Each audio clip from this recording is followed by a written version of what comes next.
नमस्कार दोस्तों, स्वागत है आपका बहुत ही महत्वपूर्ण वीडियो में दोस्तों। क्योंकि दोस्तों मैं आपको एक रहस्य बता रहा हूं दोस्तों, जो शिव पुराण में लिखा है। ऐसा रहस्य शायद ना आपने कहीं सुना होगा दोस्तों, ना किसी ने बताया होगा। तो रहस्य क्या है दोस्तों? शिव पुराण में लिखा है, जो मनुष्य पार्थिव शिवलिंग का निर्माण किए बिना और उसकी पूजा नहीं करता है। अर्थ समझिए दोस्तों, जैसे कोई भी मनुष्य पार्थिव शिवलिंग की पूजा नहीं करता और इसके बाद वह अन्य देवी देवताओं की पूजा करता है, ठीक है, वह तप वगैरह करता है, भजन भी करता है, ठीक है, कोई दान भी करता है, बड़े से बड़ा दान भी करता है, ठीक है, यानी कोई भी धार्मिक कार्य करता है तो उसका वह धार्मिक कार्य निष्फल हो जाता है। यानी दोस्तों उन सभी धार्मिक कार्यों का उसको कोई भी फल प्रदान नहीं होता। अब आप सोच रहे होंगे ये सब गलत है। ऐसा नहीं है दोस्तों, यह सब सत्य है और प्रमाण के साथ है। आप खुद स्क्रीन पर प्रमाण देखिए, मैं इसका प्रमाण आपको स्क्रीन पर दिखा दूंगा दोस्तों। तो अब इसका अर्थ समझिए दोस्तों, आखिर ऐसा क्यों कहा गया है शिव पुराण में। ऐसा नहीं है कि इनका फल नहीं मिलता, फल तो मिलता है दोस्तों, लेकिन अर्थ को समझिए। इसका कहने का मतलब क्या है, तात्पर्य क्या है दोस्तों, इसको समझना ज़रूरी है दोस्तों, जो आप नहीं जानते। क्योंकि दोस्तों पढ़ना अलग होता है और उसको समझना अलग होता है। अर्थ तो हर कोई लगा लेता है, ऐसे ही दोस्तों समझना हर किसी के वश का नहीं है। क्योंकि दोस्तों वेदों में ऐसे ऐसे रहस्य भरे पड़े हैं जो आपको हर कोई संपूर्ण नहीं बता सकता दोस्तों। तो देखिए दोस्तों, बहुत छोटी वीडियो है और बहुत महत्वपूर्ण जानकारी है दोस्तों। अगर जानकारी अच्छी लगे तो वीडियो को लाइक कर देना, और इसके बाद वीडियो पसंद आ जाए दोस्तों तो चैनल को सब्सक्राइब भी अवश्य कर लेना, क्योंकि ऐसी सत्य जानकारी आपको कहीं नहीं मिलेगी दोस्तों। तो देखिए दोस्तों, क्या रहस्य है इस बात का, क्या प्रमाण है, तो आप पहले स्क्रीन पर प्रमाण देख सकते हैं। शिव पुराण में क्या लिखा है दोस्तों, आप खुद देखिए।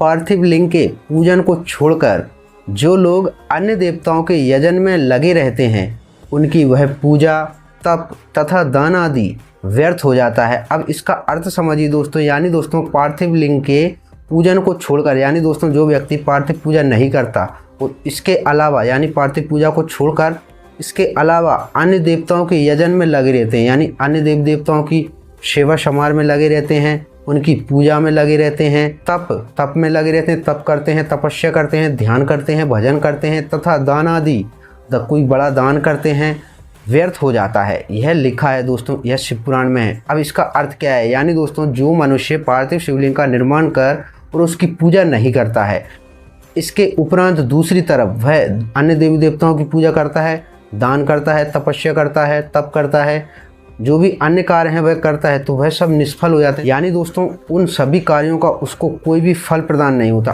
अब ऐसा क्यों है दोस्तों, इसका रहस्य समझिए। तो इसका रहस्य समझाने के लिए दोस्तों आपको एक टॉपिक बताता हूँ। जैसे दोस्तों सभी देवी देवताओं में सर्वश्रेष्ठ, यानी सबसे श्रेष्ठ पूजनीय कौन है? गणेश जी। आप यह जानते होंगे। आप जो भी धार्मिक कार्य शुरू करते हैं, जैसे आप कोई भी धार्मिक कार्य करते हैं, ठीक है, आप रामायण जी कराते हैं, या आप सुंदरकांड कराते हैं, या आप गृह प्रवेश करते हैं, आप कोई भी धार्मिक कार्य करते हैं तो सबसे प्रथम पूजा किसकी होती है? गणेश जी की। क्योंकि दोस्तों गणेश जी की पूजा किए बिना कोई भी धार्मिक कार्य सफल नहीं होता, ठीक है, यह आप जानते होंगे। यानी दोस्तों जब तक आप गणेश जी की पूजा नहीं करेंगे तो जो भी आप धार्मिक कार्य कर रहे हैं वह आपका सफल नहीं होगा, यानी उसका आपको फल प्रदान नहीं होगा। इसी प्रकार दोस्तों पार्थिव पूजा सबसे श्रेष्ठ बताई गई है। आपने सुना होगा, प्रदीप मिश्रा जी से भी सुना होगा, यानी दोस्तों आपने कहीं सुना हो तो यह सत्य है दोस्तों। सबसे श्रेष्ठ पूजा पार्थिव पूजा बताई गई और सबसे प्रथम पूजा पार्थिव पूजा बताई गई है। तो इसी प्रकार दोस्तों जो व्यक्ति पार्थिव पूजा नहीं करता तो इसके उपरांत वह अन्य कार्य करता है तो वह सब निष्फल हो जाते हैं, उसका फल प्रदान नहीं होता। क्योंकि दोस्तों जिस प्रकार देवों में सबसे प्रथम पूज्य कौन है? गणेश जी, उसी प्रकार दोस्तों पूजाओं में, दान आदि में सबसे श्रेष्ठ क्या है? पार्थिव पूजा। यानी दोस्तों जो व्यक्ति पहला ही कार्य नहीं करता तो दूसरे कार्य कहाँ से सफल होंगे। इसी प्रकार दोस्तों अगर आप गणेश जी की पूजा नहीं करते प्रथम, तो अन्य कार्य आपके सफल नहीं होते। इसी प्रकार दोस्तों जो व्यक्ति प्रथम पूजा यानी पार्थिव पूजा नहीं करता तो आपको इन सब कार्यों का फल प्रदान नहीं होगा। तो यह इस बात का अर्थ है दोस्तों, शिव पुराण में इस बात का जिक्र किया गया है, इसलिए लिखा गया है दोस्तों यह। तो इसका अर्थ यह है, इसको समझना चाहिए दोस्तों। इसीलिए दोस्तों हर मनुष्य को पार्थिव शिवलिंग का निर्माण कर उसकी पूजा अवश्य करना चाहिए। क्योंकि दोस्तों सबसे श्रेष्ठ और सबसे प्रथम पूजा पार्थिव पूजा ही बताई गई है। तो जो व्यक्ति प्रथम पूजा नहीं करेगा तो उसको अन्य दूसरे कार्यों का फल प्रदान नहीं होगा। अब क्वेश्चन यह भी उठता है दोस्तों, शिव पुराण में यह भी बताया गया है कि जो मनुष्य पार्थिव शिवलिंग का निर्माण कर उसकी पूजा करता है, उसके उपरांत भी इन धार्मिक कार्यों का फल प्रदान नहीं होता। ठीक है। अब आप मुझे पागल समझ रहे होंगे दोस्तों, या आप सोच रहे होंगे ये सब बिल्कुल गलत है, ठीक है, ये सब मंदगढ़ंत बातें हैं। नहीं है दोस्तों, ये बिल्कुल सत्य हैं।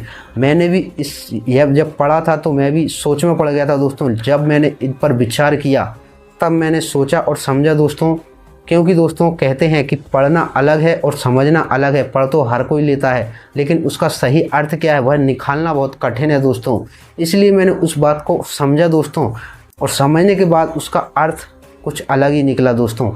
वह अर्थ क्या है उसको जानने के लिए दोस्तों आप चैनल को सब्सक्राइब कर लें, क्योंकि दोस्तों उसकी वीडियो मैं दोस्तों नेक्स्ट लाऊंगा और उसमें आपको बताऊंगा कि आखिर उसका अर्थ क्या है। जो व्यक्ति पार्थिव शिवलिंग का पूजन करता है तो उसके बाद भी उसको उन कार्यों का फल प्रदान नहीं होता। ऐसा नहीं है दोस्तों फल प्रदान है, फल तो इतना प्रदान होता है जितना आपने सोचा नहीं होगा सपने में, ठीक है। इतना महत्वपूर्ण है दोस्तों उसका रहस्य। उस रहस्य को मैं आपको नेक्स्ट वीडियो में समझाऊंगा दोस्तों। तो यह एक बहुत छोटी सी जानकारी थी दोस्तों जो आप तक पहुंचानी थी। जानकारी अच्छी लगी हो तो वीडियो को लाइक कर देना दोस्तों, और ऐसी ही अगर सत्य जानकारी चाहिए चैनल को भी सब्सक्राइब कर लेना और वीडियो को ज़्यादा से ज़्यादा शेयर करना दोस्तों। चलिए दोस्तों, मिलते हैं नेक्स्ट वीडियो में किसी और रहस्यमय जानकारी के साथ। तब तक के लिए जय श्री राम।